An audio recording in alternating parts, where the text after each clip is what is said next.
Hello bachcho, let's see this question. The question says, questions given below consist of two statements each printed as statement 1 and statement 2. While answering these questions, you are required to choose any one of the following four reasons. And these are the reasons. Then statement 1 says, AgI does not dissolve in NH3 and statement 2 says, due to ionic character of AgI. सो यहाँ देखो हमें दो statements दी गई है, फिर इन statements के according हमें बताना है कि कौन सा रिस्पॉन्स इसमें से करेक्ट होगा। हम पहले स्टेटमेंट 1 की बात करते हैं। तो स्टेटमेंट 1 में दिया गया है that AgI does not dissolve in NH3।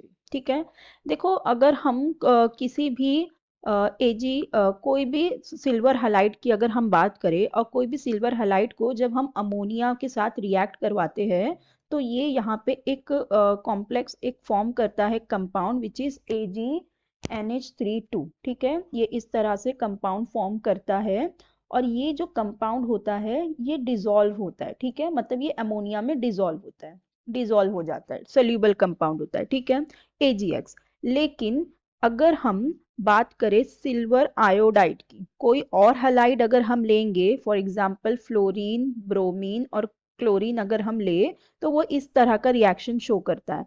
लेकिन यहाँ पे एक एक्सेप्शन ये है, अगर हम AgI लेते हैं तो AgI के केस में क्या होता है, ये अमोनिया के साथ अगर रिएक्ट करे तो ये यहाँ पे सॉल्यूबल नहीं होता, ये यहाँ पे पीपीटी दे देता है, AgI की येलो कलर की पीपीटी। ठीक है, ये यहाँ पे एक येलो पीपीटी देता है AgI की। इसका मतलब क्या कि ये यहाँ पे डिसॉल्व नहीं हो रहा है। ठीक है, अब देखो ये होता क्यों है, क्योंकि जो हमारा AgI है इसके जो KSP की वैल्यू है ये बहुत ही लो होती है। ठीक है, ये बहुत ही लो होती है और हमें पता है अगर KSP की वैल्यू लो है तो ये क्या होगा, इट विल नॉट डिसॉल्व।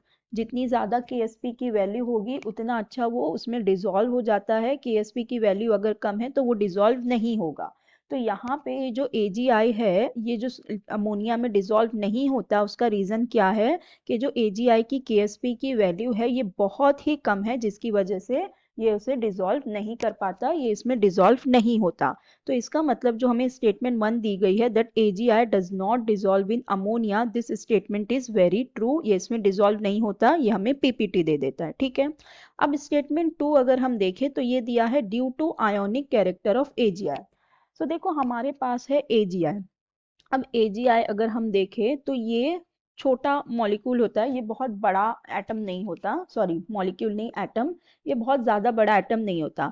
लेकिन अगर हम आयोडीन की बात करें तो ये हमें chlorine, bromine and then iodine. ठीक है, ये हैलोजन सीरीज में सबसे एकदम नीचे आता है। तो इसका मतलब क्या कि इसका जो साइज होता है ये बहुत बड़ा होता है। ठीक है, सो आयोडीन जो हमारा है ये बहुत ही लार्जर साइज का एटम है। ठीक है, ये कौन सा है, बहुत ही लार्जर साइज का एटम है, इसका साइज बहुत बड़ा होता है। ठीक है, अब सिल्वर का साइज छोटा है और आयोडीन का साइज बड़ा है, मतलब ये हमारा कैटायन है सिल्वर और आयोडीन क्या है, ये हमारा एनायन है। सो अब देखो हमें पता है अकॉर्डिंग टू फेजान्स रूल क्या होता है, फेजान्स रूल में क्या कहा गया है कि अगर हमारा जो कैटायन का साइज अगर छोटा हो, ठीक है, कैटायन कैसा हो, स्मॉल साइज्ड हो, और एनायन का साइज बहुत बड़ा हो, लार्ज साइज का हो। ठीक है, और जो हमारा एनायन है इसके अंदर अगर पोलराइजेबिलिटी हो, ठीक है, अगर इसके अंदर बहुत ज्यादा पोलराइजेबिलिटी हो। अब देखो पोलराइजेबिलिटी तो आयोडीन के अंदर होगी ही, क्यों, क्योंकि ये बहुत ही बड़ा एटम है, इतना नीचे आता है ग्रुप में, तो मतलब इसके पास जो एनर्जी शेल है वो ज़्यादा है। ठीक है, इसके पास एनर्जी शेल जो है वो ज़्यादा है। अब एनर्जी शेल ज़्यादा है तो इसका मतलब इसके पास इलेक्ट्रॉन की जो डेंसिटी है वो भी बहुत ज़्यादा है। तो अब इलेक्ट्रॉन की डेंसिटी अगर ज़्यादा है तो पोलराइजेबिलिटी तो ज़्यादा होगी ना।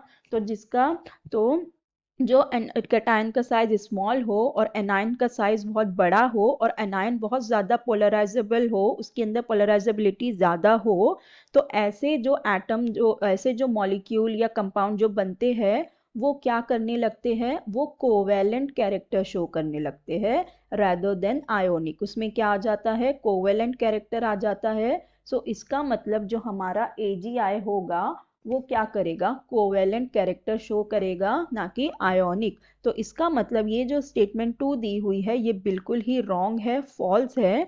सो हम यहाँ से ये कह सकते हैं that statement 1 is true but statement 2 is false. तो हमारा करेक्ट ऑप्शन हो जाएगा option C. So I hope you understood it well. Best of luck. Thank you.